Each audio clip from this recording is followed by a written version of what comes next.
फतुहा के मसाढ़ी गांव में जो हादसा हुआ है, इस हादसे में एक ही परिवार के 3 बच्चे चपेट में आ गए, जिसमें 12 साल की लड़की की मौत हो गई और दूसरी लड़की जिसकी उम्र 8 साल है, वो अब भी ज़िंदगी और मौत के बीच झूल रही है, जबकि 7 साल के मुन्ना को अस्पताल से छुट्टी मिल गई है।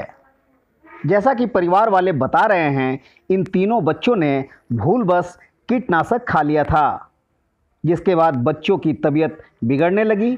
फिर सभी को गांव के ही बिस्टेक्स डॉक्टर फॉर यू नामक एक चैरिटेबल अस्पताल में भर्ती कराया गया, जहां इलाज के दौरान एक बच्ची की मौत हो गई। ये तीनों बच्चे चंदू साव के हैं, जो मसाढ़ी गांव में ही छोटा सा किराना दुकान चलाता है। ये घटना शनिवार रात 8 बजे की है। मरने वाली बदनसीब लड़की का नाम रीमा है, जिसके क्रियाक्रम की तैयारी परिवार वालों ने रविवार की सुबह कर रखी थी।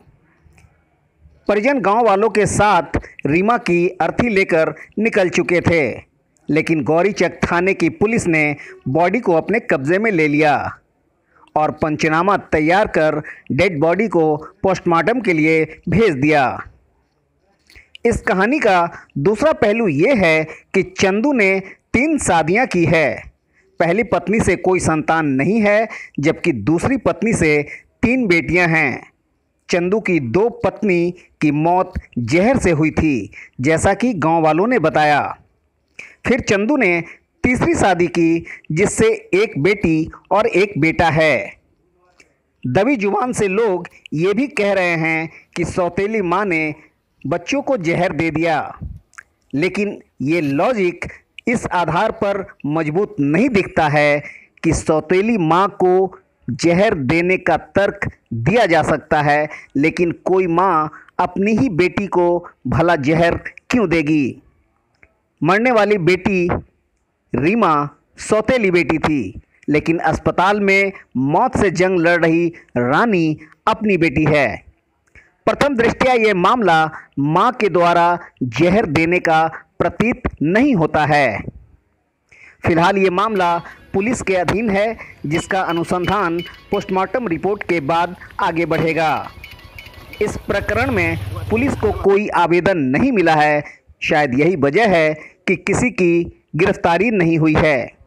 अनुसंधान पूरा होने तक बच्चे के माँ बाप भी शक के दायरे में होंगे। न्यूज़ ट्यूब 24/7 की रिपोर्ट। कल रात में 9:30 बजे के आसपास 2 बच्ची आए थे और दोनों ही बहुत क्रिटिकल कंडीशन में थे। हम लोग जो एक प्रोसेस होता है कि गैस्ट्रिक लेवल्स किए और एयरवे ब्रीदिंग सर्कुलेशन जो होता है मेडिकल वाला, वो हम लोग जो सबसे अच्छा हो सकता है, जो बेस्ट हो सकता है, वो कोशिश किए। और लेकिन चूँकि समय बहुत ज़्यादा, जो हम लोग गैस्ट्रिक लेवल्स के दौरान मालूम चला कि समय बहुत ज़्यादा बीत चुका था। एक पेशेंट तो दुर्भाग्यवश कोलैप्स कर गया। 2-2.5 घंटे हम लोग CPR किए और अम्बू बैग पे भी हम लोग कोशिश किए थे, लेकिन कोलैप्स कर गया रात में 1:45 पे। और दूसरा जो है उसका जो प्रोसेस होता है करने के बाद, भगवान का शुक्र है कि अभी तक जिंदा है, लेकिन कंडीशन बहुत क्रिटिकल है, वेरी क्रिटिकल। प्रोग्नोसिस जो है बहुत ही ख़राब है, लेकिन हम लोग जो है अपना कोशिश करते रहेंगे। बढ़िया है। वो ढीला मारने वाला एक दवा लाए थे बेचने के लिए, दवा जो लाते हैं।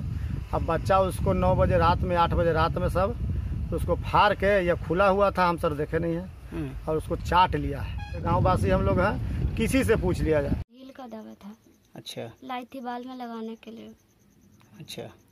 तो उसको तेल में थोड़ा सा डाली थी, रख ले हो गई, तब चाट रही हुई खेलते खेलते, तभी खा ली थी। कहाँ से लाई थी वो? पता ना किसके दुकान से लाई थी। अच्छा।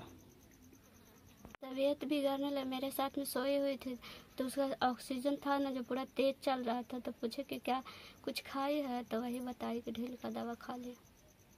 अच्छा, फिर कहाँ ले गए उसको? फिर हॉस्पिटल ले गए, पापा को बोलने तक।